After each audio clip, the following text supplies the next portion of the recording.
Good evening and welcome to the Business Day. I'm Vashan Brown. One Chamber of Commerce is this evening reporting disappointment in business activity for the Christmas period. President of the South St. Catherine Chamber of Commerce, Tricia Reed, says inflows fell below targets for some businesses. It's not what we would have expected, honestly.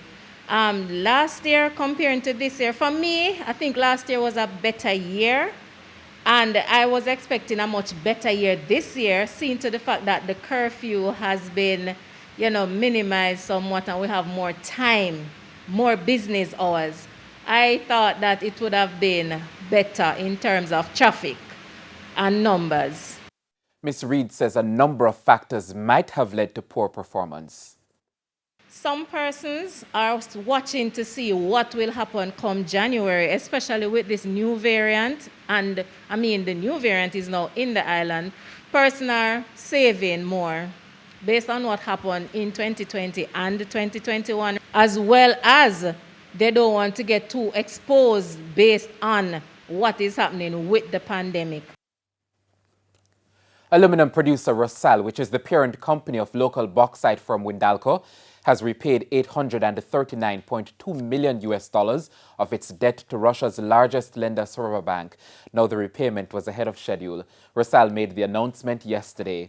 The loan, which includes $2.1 billion and 18 billion rubles, is secured by part of Rusal's stake in metals producer Nornickel and matures in late 2027.